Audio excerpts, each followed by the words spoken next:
तो hello students, कैसे हैं आप सभी। देखिए, आज मैं आपको क्लास 10th के सिलेबस में से एपी अर्थमेटिक प्रोग्रेशन का मैंने आपको nth टर्म निकालना, एपी जनरल टर्म क्या होता है एपी का उसको फाइंड करना, आपको इस तरीके की जो नॉलेज थी जो एक्सरसाइज 5.1 और 5.2 को कवर कर सकती थी और उसको सॉल्यूशन करा सकती थी, वो मैंने आपको समझाया था। 5.2 एक्सरसाइज स्टार्ट करने से भी पहले मैं आपको एक ऐसी नॉलेज देने वाला हूं, उससे आप एपी का सम ऑफ एन टर्म का सम ऑफ nth टर्म, एपी का nth टर्म कैसे फाइंड कर सकते हैं। तो ये सारी जो नॉलेज है उसे आप कैसे सीख पाएंगे। तो मैं आपको देखो अभी जनरल एपी फॉर्म लिख देता हूं। जो एपी है उसकी जनरल फॉर्म क्या है, जैसे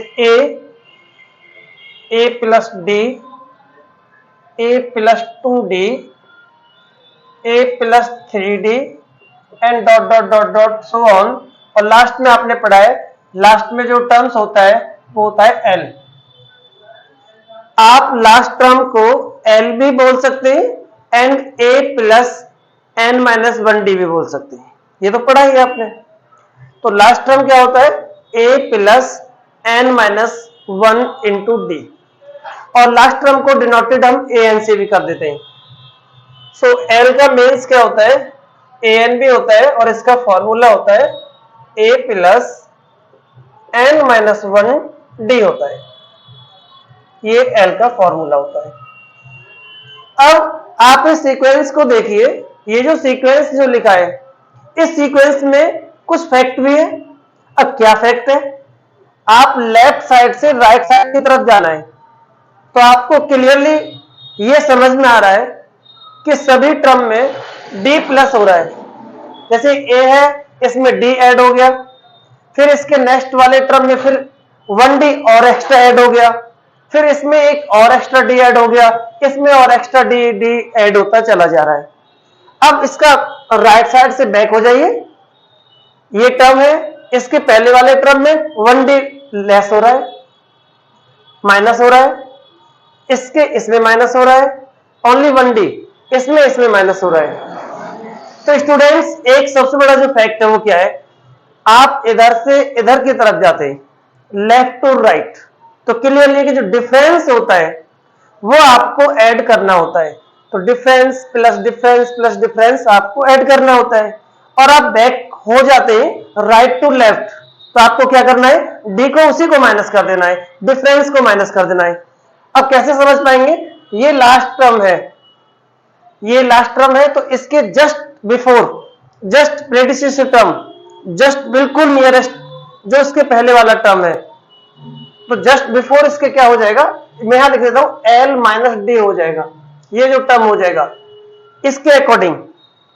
ये जो टर्म था इसमें डी लेस हो गया, इसमें से इसमें डी लेस हो गया, डी लेस हो रहा है, इससे हम समझ पा रहे हैं कि डी माइनस किया जा रहा है। तो एल था इसमें से डी माइनस हो गया, ऐसे ही डी माइनस हो गया, एल माइनस 2d हो जाएगा। ये जो सीक्वेंस है अगर आप इधर से इसको नोट करते हैं तो एल लास्ट हो जाएगा, इसके जस्ट सेकंड वाला टर्म मतलब from last, second term from last तो L minus D, second term from third term from last तो L minus 2d, L minus 4d 5d आएगा। अब ये जो फर्स्ट टर्म है ये है फर्स्ट टर्म और ये है लास्ट टर्म। आप देखिए फर्स्ट टर्म और लास्ट टर्म, इसको मुझे प्लस करना है, किसको, ए को और एल को, तो आंसर मिलेगा ए प्लस एल। अब मुझे सेकंड टर्म और लास्ट से सेकंड टर्म इसको प्लस करना है, ए प्लस डी और एल माइनस डी आप ऐड करते हैं तो क्या मिलता है, देखो स्टार्टिंग का फर्स्ट ए लास्ट, ये आंसर आपको मिलेगा।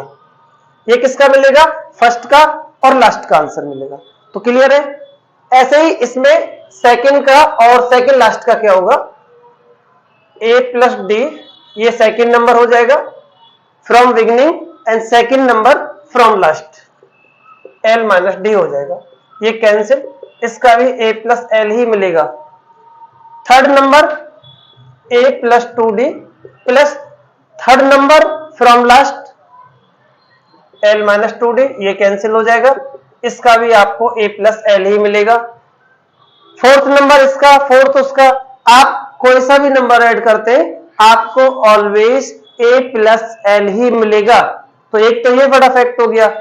तो इसमें जो है कि इनका जो सम होता है किसका, first and last, second and second last, third and third last, fourth fourth last, तो ऑलवेज सम जो होगा इक्वल होगा, कांस्टेंट होगा, फिक्स होगा, और वो ए प्लस एल ही होगा, इसके अलावा कुछ नहीं होगा। ये तो हम समझ गए। अब इसको मुझे ऐड करना है, ऐड कर देते हैं। सो ऐड को लिख देते हैं सम, सम निकालना है ना, तो sum equal to a plus D, A plus two d plus dot dot plus l minus two d, l minus d. ये मैंने सारे टर्म नहीं लिखे, कुछ टर्म लिखे हुए इसमें, इस तरीके से इसका सम हो जाएगा। ये जो नंबर ऑफ टर्म्स है इस सीक्वेंस में, तो इसमें ये जो टोटल जो नंबर ऑफ टर्म है वो एन टर्म है, क्योंकि इसका फॉर्मूला ए एन होता है, A plus N minus one. और जिस सीक्वेंस में आपको नंबर ऑफ टर्म नहीं भी पता होता है तो आपको एन ही लेना होता है। तो ये नंबर ऑफ टर्म इसमें एन है, टोटल एन टर्म्स। तो आप लिख सकते हैं कि सम ऑफ एन टर्म। तो ये जो आंसर है वो एन टर्म का आंसर है। अब ये फर्स्ट और ये लास्ट, अभी देखो क्या करते हैं, फर्स्ट एंड लास्ट इसको हमने यहां लिखा, ये आंसर आपको मिलेगा। सेकंड एंड सेकंड लास्ट, अभी मैंने आपको दिखाया था, second term second last term का भी आंसर आपको यही मिलेगा, ए प्लस एल। थर्ड उसका भी आपको यही मिलेगा, ए प्लस एल। इट मीन सभी आंसर आपको ए प्लस एल, ए प्लस एल, ए प्लस एल, ए प्लस एल ही मिलने वाले हैं। अब आपको ये समझना है, बहुत बड़ा फैक्ट है और इजी भी है। ये क्या है, ये जो सीक्वेंस है इसमें नंबर ऑफ टर्म है n, और ये जो सीक्वेंस है इसमें नंबर ऑफ टर्म क्या है, नंबर ऑफ टर्म इसमें भी n है, बट इसमें ब्रैकेट लगा के इसको एक टर्म बना दिया गया है। इसमें ये जो नंबर ऑफ टर्म थे, अब ये नंबर ऑफ टर्म जैसे फर्स्ट और लास्ट को मिला के एक बन गया, सेकंड और सेकंड लास्ट को मिला के एक टर्म बना दिया, थर्ड और थर्ड लास्ट को मिला के एक बना दिया। तो जो भी इसमें नंबर ऑफ टर्म थे, मतलब टोटल नंबर ऑफ टर्म, अब वो न्यू सीक्वेंस में क्या हो गया, उन्हीं टर्म्स के हाफ हो गए। क्लियर है ना, क्योंकि टोटल इसमें नंबर ऑफ टर्म n थे। अब 1 और 2 मतलब first and last two terms थे, इन टू को मिला के एक सिंगल बन गया, एक कम हो गया। सेकंड नंबर एंड लास्ट से सेकंड नंबर, इनको ऐड करके भी एक बन गया, ये भी 2 में से एक रह गया। इसी तरीके से टोटल नंबर ऑफ टर्म्स को क्या किया है, सभी को प्लस करके ना एक सिंगल सिंगल बनाया है। अगर आपसे कह दिया जाए, आपने पढ़ा भी है A plus L, A plus L, A plus L, अगर आपको सेम नंबर ऐड करना है तो आपको ये देखना होता है कि इनका जो नंबरिंग है वो कितनी बार लिखा गया है, how many times of same जो नंबर्स है। तो ये ए प्लस एल अगर 2 टाइम है तो आप लिखना है 2 ए प्लस एल, 3 टाइम है तो 3 ए प्लस एल। बट ये टोटल सीक्वेंस में नंबर ऑफ टर्म n थे, इसलिए इस सीक्वेंस में ये टोटल नंबर n थे n, लेकिन इस n का 2 का 1 बनाए तो आधा हो गया, मीन हाफ हो गया। जितना भी इस सीक्वेंस में नंबरिंग था टोटल, उसका ये न्यू सीक्वेंस हाफ नंबर की हो गई, n से कन्वर्ट होके आधे नंबर हो गए, क्योंकि हाफ हो गए ना, 2 को मिला के एक किया गया है। तो इसका हो गया n/2 bracket a plus L, a plus L, a plus L और n/2, ये आपका आ गया। ये जो आंसर है यही आंसर होता है आपका sum of n term of N AP, ये जो आंसर है।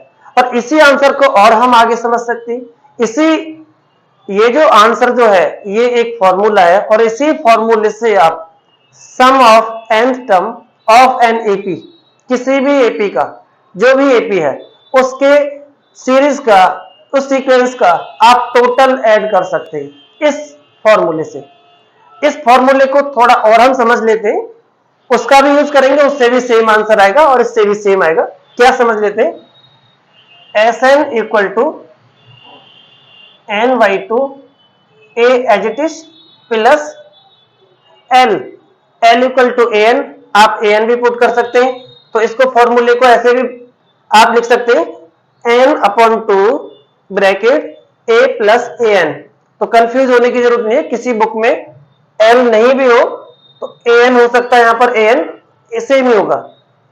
l का formula a plus n minus 1d होता है, तो l का फॉर्मूला अप्लाई करते हैं, ये फॉर्मूला अप्लाई किया, इसे समझते हैं Sn equal to n/2 a2a plus n minus 1d। अब ये जो मैंने फॉर्मूला जो अभी जस्ट लिखा है, ये जो फॉर्मूला है, ये भी एक फॉर्मूला है Sn का ही, सम ऑफ n टर्म का। तो ये जो फॉर्मूला है और ये दोनों फॉर्मूले सेम फॉर्मूले हैं। n/2 a प्लस l, इसका यूज कर सकते हैं, या ये वाला n/2 a प्लस an, इसका यूज कर सकते हैं। अगर किसी क्वेश्चन में लास्ट टर्म गिवन है, आपको लास्ट टर्म गिवन है और उसका n भी पता है, नहीं पता है तो आपको n फाइंड करना होगा इस फॉर्मूले से। आप इसका डायरेक्ट फॉर्मूला यूज करेंगे, आपको Sn मिलेगा। अगर लास्ट टर्म नहीं गिवन है तो आप इसका यूज करेंगे। तो क्लियर है ना, लास्ट टर्म गिवन है आप इसका यूज करें, या इसका सेम है तो दोनों सेम है ये। और लास्ट टर्म गिवन नहीं है तो आप इसका यूज कर लेंगे, आपको आंसर मिलेगा। आप कंफ्यूज हो जाए कभी तो कोई नहीं, आपको जो समझ में आ रहा है उसके सीक्वेंस के अकॉर्डिंग चलते जाइए और आंसर आपको मिल ही जाएगा। लेकिन ये जो मैंने जो ट्रिक दी है, इससे मैंने क्या किया है, फॉर्मूला प्रूव करना सिखाया है। Sum of N term of N AP का फॉर्मूला ये जो होता है वो कैसे होता है, प्रूव करना सीखा है। तो ये हम प्रूव तो सीख लिए, अब हम क्वेश्चन को जानेंगे। इसके नेक्स्ट वीडियो में एक्सरसाइज 5.2 के क्वेश्चंस को लेंगे हम। अगर आपको फिर भी कोई डाउट है, आपको एक्सरसाइज 5.1 में डाउट है, या उसके प्रीवियस जो चैप्टर है 4, 3, जो भी XYZ चैप्टर है, आपको कोई भी डाउट है तो आप हमारे कमेंट बॉक्स में जाके कमेंट में लिख सकते हैं, एक्सरसाइज का नेम लिख सकते हैं, चैप्टर का नेम लिख सकते हैं, क्वेश्चन नंबर डाल सकते हैं, कोई एग्जांपल समझ में नहीं आ रहा उसे लिख सकते हैं, या कोई अदर क्वेश्चन आपके पास में और डाउटफुल है तो आप उसमें कमेंट बॉक्स में उस क्वेश्चन को लिख सकते हैं, जिससे कि हम उसका सॉल्यूशन आपको दे पाए। क्योंकि अभी धीरे धीरे प्रोग्रेस में है, आपके लिए जो भी थोड़ी बहुत मेहनत जो चल रही है अभी, इसको थोड़ा और बढ़ाने की कोशिश कर रहे हैं, तो मुझे भी थोड़ा टाइम नहीं मिल पा रहा है, और टाइम मुझे अगर कंटिन्यूसली मिलता रहेगा तो मैं आपके लिए बहुत जल्दी जल्दी वीडियो अपलोड करता रहूंगा। बट कोई नहीं, पॉसिबिलिटी रहेगी कि आपके लिए ज्यादा से ज्यादा मटेरियल आपको प्रोवाइड कराया जाए, आपके बोर्ड से रिलेटेड, क्लास 10th और क्लास 12 से रिलेटेड। बाकी अदर क्लासेस का भी आपको इसमें सिलेबस मिलता रहेगा, कुछ ट्रिकी क्वेश्चंस आपको मिलते रहेंगे। तो इस YouTube चैनल पर आपको आपके रिलेटेड, आपसे आपके फेवर में और आपके बोर्ड के एग्जाम में नंबर दिलाने के लिए, या अदर जो कैंडिडेट है उनके फेवर में बहुत कुछ आपको मिलने वाला है। तो आप हमसे जुड़े, औरों को भी जोड़े, जिससे कि हमें भी थोड़ा एक गुड फीलिंग महसूस हो, जिससे कि और जल्दी से जल्दी हम आपके लिए मेहनत करते रहे और इसी तरीके से हम आपके फेवर में कुछ न कुछ नया वीडियो नए तरीके से लाके पेश करते रहे। Okay, thanks.